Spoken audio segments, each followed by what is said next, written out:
Guys, before we start, quick, I would say, not introduction, but I feel extremely privileged and proud to be the fact that Ravi is my batchmate from college. And when Ravi called me saying that you have to come and talk at this forum, I said, I deal with urban food products and what am I going to do in a rural conclave? But he said, no, you can because you've got some prior rural experience. But one thing is, takes great pride because, he's probably the only, batchmate who has ventured out on his own, and we all of us are probably employed. And he's probably employed about 100 odd people, so that takes great amount of pride. And probably you found a great niche for yourself as a rural marketeer or a marketing agency or an advertising agency. I haven't seen one like yours out there. So really, you make us proud, the batch of 97 from JVIMS. As we know that, we are progressing towards probably a 5 billion economy for which the country needs to grow at about 8% odd. And we want to be a third largest economy in the world. And for that, rural India plays a very, very critical role. About 7 lakh villages, 70% of the population residing there. But still, only 25 to 30% of the GDP comes from rural India. So that needs to kick in, and when that kicks in, why number 3? Probably India will be the number 2 economy in the world. Ghanshyam, as Indians, most of us all want to own an accommodation or a house. Everybody's dream to probably have a house. And, as we used to do LUPs in sachets, 80% of shampoos in India are consumed in sachets. I don't know if there's a sachetization of accommodation that can be done. Is there a LUP or a low unit pack in a house that can drive penetration of housing in rural India? And more so, how does Awas play a critical role in funding India's dream to own a house? Yours. Thanks. I will go a little bit back when we started this company. In 2012, we started this company, and we done whole data analysis. We found today we have around 29 lakh crore of market basically in the housing. If you do slice and dice, you will get 90% home loan consumers as of till now is only from 100 cities in India. So there was a huge, vast, less penetration in tier 2, tier 3, tier 4, tier 5 towns basically. So we thought, let's start this company from tier 5 in 2012, and we started to business with the one slogan with us, Sapne Aapke Saath Hamara. We started this company with that business model. And we started to fund. Rural has its own difficulty. When we sue in the cities, land titles are clear, income documentation is very much clarity is there, banking habits are there, Form 16, ITRs are there, but in that market is very difficult basically to provide them a loan of 10 year, 15 year, 20 year, assess them to get the land titles. But we gradually learned from that market and started to build this business, and today almost in last 10 years, more than 2 lakh houses we have funded in the rural semi-urban area basically. We start with the ticket size of 3-4 lakhs and we go up to 20-25 lakhs because the last few years we've seen lot of change in that market also basically. Good houses are building now basically. People are consuming good sanitary wares in that market also. Good tiles they are using now in that market also basically. So ticket size also got improved, but majorly we started our company in that market that nobody thought of business on that market basically. 2018 we got a good time. We got a list this company, listed also. Now I think good size. I think we are $2 billion market cap also. Rural India is evolving from an FMCG standpoint. And those days are gone कि आपने एक छाया गीत में एक ad डाल दिया अभी हो गया. Technically, Parle Ji doesn't need any advertising, but there are a lot of premiumization that you guys are doing. You're still in majority of the industries in sub 10 rupees category. How do you create awareness for these premium part of the biscuit portfolio when you go down in the rural areas? What are the nuskas that you can probably give us? So, if you talk about rural, there are certain mediums which we probably today might be discarding, still very important. Press happens to be one of the, very important mediums. Uh, I love UP, and in fact, I keep saying that, UP never stops surprising you. Every time you visit, you'll find something new. So I'll talk, a lot more about it. But when you go there and when you look at how people consume media, of course, digital and all those things are, really getting big. But even a medium, probably which we have stopped really considering to, or we really find it to be very exciting, like a press, is something that really works. A press ad given in any of your, Jagrans or Amar Ujalas or Hindustans of the world will create the kind of awareness that, probably would rival any other great medium. The way they probably consume media or newspaper, as a medium is, we put it, very crudely as, वो पूरा newspaper चाट जाते हैं. मतलब if I have to put it, वो classifieds भी नहीं छोड़ेंगे. मैंने इसका पैसा दिया तो मैं पूरा पढ़ूंगा, kind of thing. So you just, they will never miss your ad. So be it probably front page, page 3, page 5, whatever, you are going to have impact. So that's one thing. Secondly, I think, what's really very important is you need to talk to them in their language.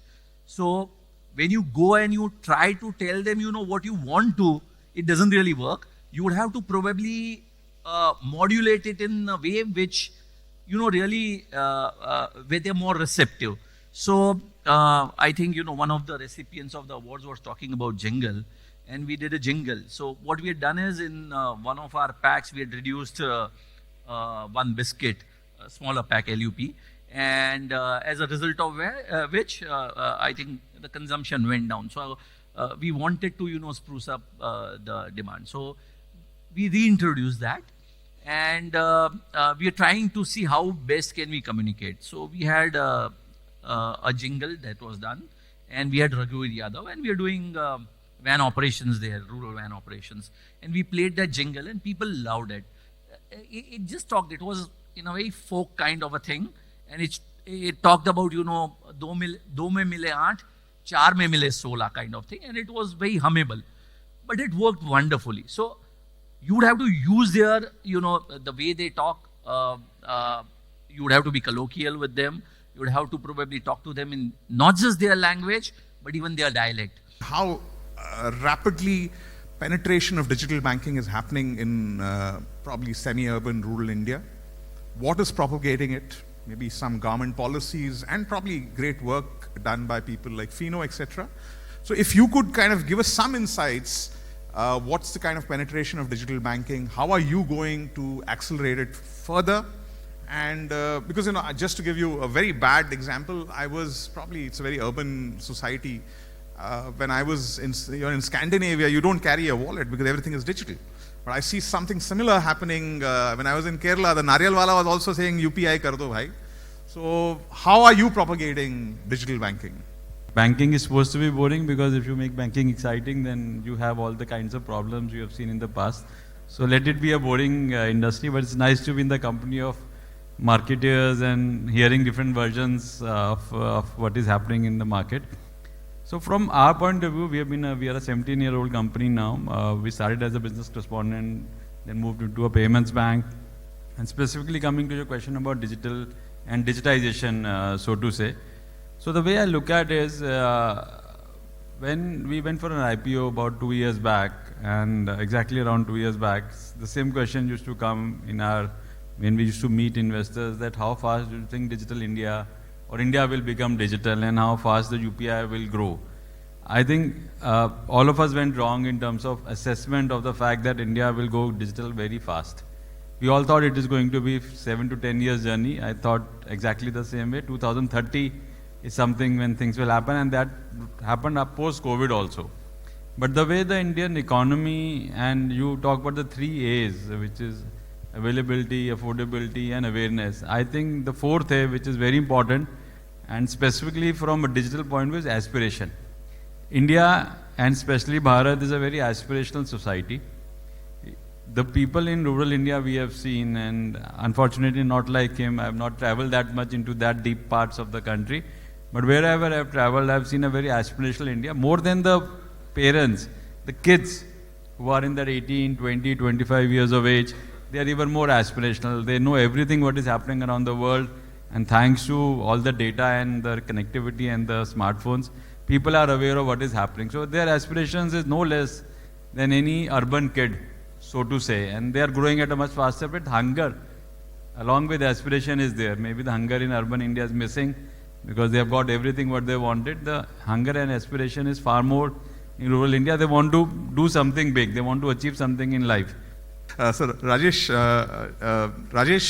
is, I mean, from a sister concern of NABARD. So I know NABARD from a point of view that it funds agriculture, but your organization is all about startups in the rural area, startups in foods.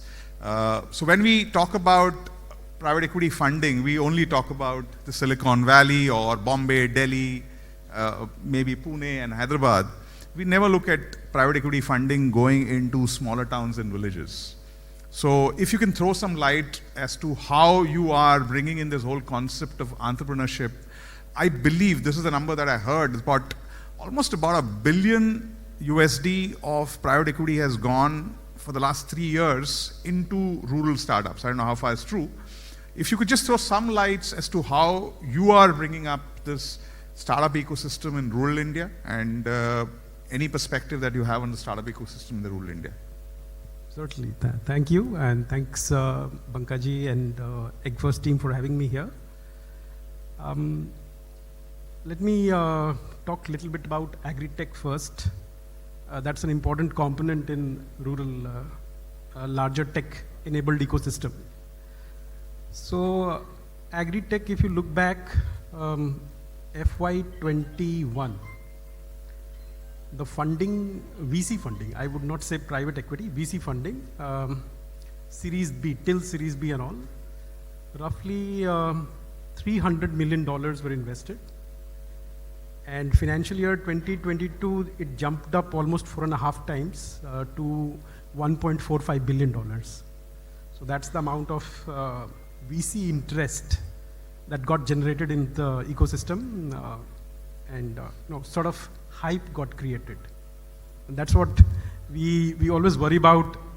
Advertisers, startups we meet, we have to tone down the narrative, and I'm the skeptic guy.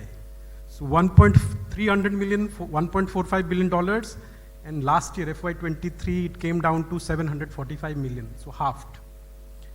And this year, surprise, only $46 million till 26th of October. So you see the huge ramp up and the big come down. So how does a fund make money here? So that's agri-tech. And rural tech numbers are not too far. I mean, I've invested in Wilcard, Eggos and others. So our forte, today we are the only fund which focuses on agri, rural, food tech. Everybody else has moved into deep tech, climate, the newfangled thing and stuff. So, देखिए हम 1000 startups से मिल चुके हैं. We have got a 600 crore fund. We have deployed 258 crore in 12 startups, exited one, lost money in one. But despite all that, हमारा 50% IRR है, which is certainly putting us in the league of top 20, top 15 funds in terms of performance. Ratan, what we've heard is India is a very under-penetrated market when it comes to insurance, not just life, even general. How are you going to change this in terms of using marketing tools to create awareness about insurance, especially from a semi-urban rural context? And how would one increase penetration as far as insurance products are concerned in rural India? So thanks for bringing back old memories. Yeah. So, the first 10 years of my career was in consumer goods, FMCG. The first 3 years were in sales and was in West Bengal and Northeast, where I think the most urban town was either Siliguri or Guwahati, depending on which one. So it was basically all rural. So here are my few, key learnings I have. First, I think is a point which has already been made, is that the Indian consumer is extremely aspirational, right? And I think one of the things is the data behind it, that we are a very young nation. our median age is 28. So imagine when you were all 26, 27, 28, you would, think the world will be at your feet, and, your dreams are very, very high, right? So I think the Indian consumer, whether he's urban, whether he's semi-urban, whether he's rural, is very aspirational. And I think marketeers need to communicate and tap into that, right? So I think brands need to communicate via simplicity, but equally they need to make it emotionally engaging, aspirational, so they can kind of tap into that and form that connect. So that's one. The second learning actually from FMCG again is what actually blew open all rural markets was essentially the low unit price packs, right? So if you take shampoos and so on, it was basically the sachet pack which actually enabled even a laborer to once a week or once in 10 days, initially start, anybody could afford a 50 paise or a 1 rupee shampoo sachet at that point of time. So that is the second point, that for marketeers, how can you do whatever it takes to ensure that the price point, becomes manageable, right? And give the largest base of consumers to try out, because then you will start getting into repeat buys and so on, right? So that's the second thing. The third point, and again, I think the Levers and ITC, all these guys, and guys like us and guys before us, they actually did it the hard way, right? Which is to just get distribution going, right? And again, in a market like India, distribution creates its own demand, right? You distribute the product enough, you'll find that there'll be kind of, demand for it. And I think what has helped is with digital, with YouTube, with Insta, Facebook, WhatsApp, your ability to kind of communicate has actually become much, much more easier, right? You don't need to kind of spend enough money to get onto a Doordarshan or a Star TV in those old days, and catch, crazy pricing. You can do it in a segmented manner. What you can do is you can take certain geographies, and actually do a full pressure test of demand creation, distribution, and just, kind of take a leap. That's how essentially markets were created. Coming to financial services and insurance in particular. So I think financial services as a category overall is massively underpenetrated, right? Other than banking, where people have just had a bank account. And that is for a variety of reasons, right? One key reason is society. So if you see most of us, not most of us maybe in urban who grew up in the large metros, but a lot of us grew up in joint families, especially in mid-tier and second-tier towns, right? So if you grew up in a joint family, there'll be 2 uncles. You'll see in a family, there'll be 4 brothers. One of them may not be doing anything, he's just helping around the house. But he was taken care of, right? And at that point, I think our income levels were 20 years ago, 25 years ago, very, very low. So you didn't anyway have surplus income to kind of put in some mutual funds or, buy land and so on and so forth. So, so therefore the penetration of mutual funds, of insurance, of life insurance, health insurance, all of that has been low. Because somehow society people would group together and kind of take care of it, right? Today that is kind of dissipating. If you take COVID, what has happened is that's become the accelerator, right? Because you suddenly were locked in. That's one. Second is, because you had access to digital and news and so on, daily you would know what is the death rate and death toll here and death toll there. And you saw people around you getting impacted. And it was not only the older people, but there were also a lot of young people and all who got impacted, right?